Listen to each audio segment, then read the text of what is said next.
Amanda from Grade Level Guru, and today I'm going to show you how to get the most out of reading Don't Let the Pigeon Drive You the Bus by Mo Willem with your preschool or kindergartner. We're going to be talking about how to integrate all the visual ideas. We're going to talk about character development and character interactions, as well as identifying key ideas. All right, before the book even begins, it's important to integrate what is happening here with this illustration. Ask your kindergartner, what is Pigeon doing? He's thinking.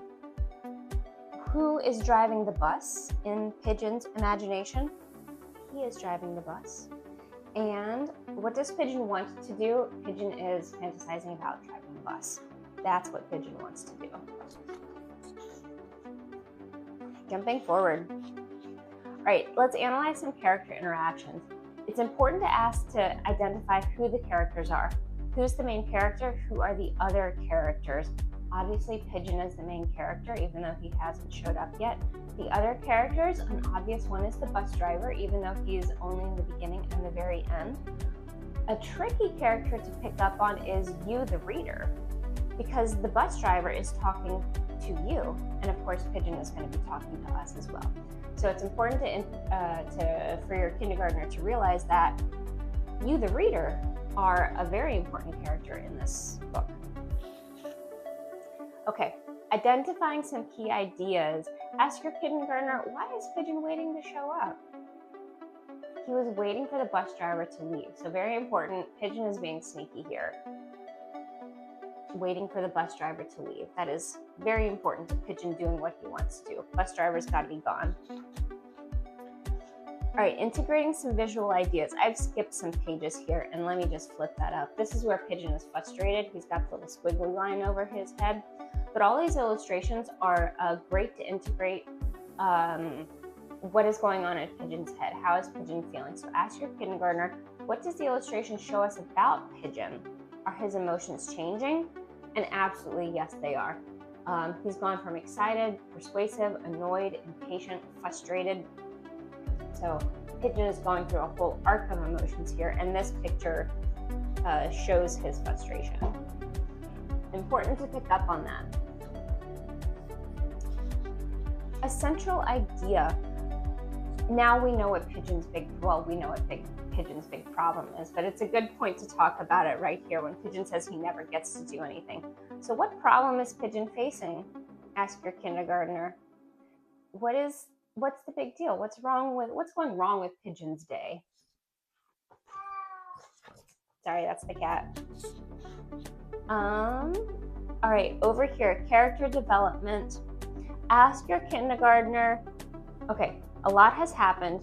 We know Pigeon well by this point, but what is Pigeon like? Like, if you had to summarize and explain what is Pigeon like at this point, have your kindergartner explain that. And more importantly, how is Pigeon getting along with other characters, namely you, the reader? How's Pigeon getting along with us? Clearly not very well. He's been very nice to us, he's been excited, he's been persuasive, he's been frustrated, but we are starting to cause Pigeon some problems. All right, big visual ideas to integrate here. Ask your kindergartner or pre-K. What does the picture show us about this moment in the story?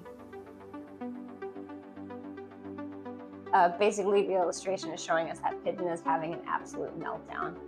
He just can't do it anymore. We have frustrated him beyond his ability to cope. All right, analyzing some character interactions. So now, again, how is Pigeon getting along with other characters?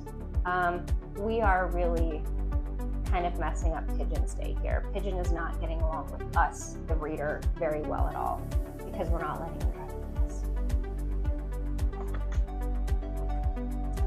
Oh, but things are turning around for Pigeon here. So there's no words on this page really, except the word hey.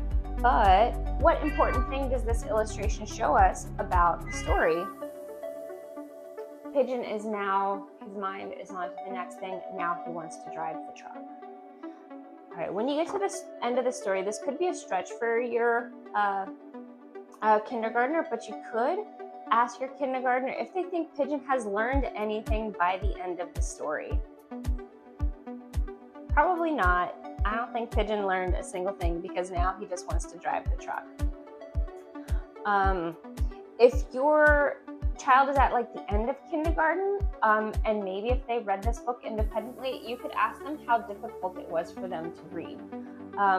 Most children by the middle of first grade are going to be reading this independently, but like if your kindergartner is there, then you can start assessing their ability to read things independently. If you have a pre-K, remember always like trace the words with your fingers. This is going to help boost their print awareness, basically understanding that the words in the story are actually you reading these squiggly things on the page. That's it for Mo Williams, Don't Let the Pigeon Drive the Bus. I hope you enjoyed and got some good ideas to read with your kid. And give us a like, give us a follow and share and all the things. And thank you.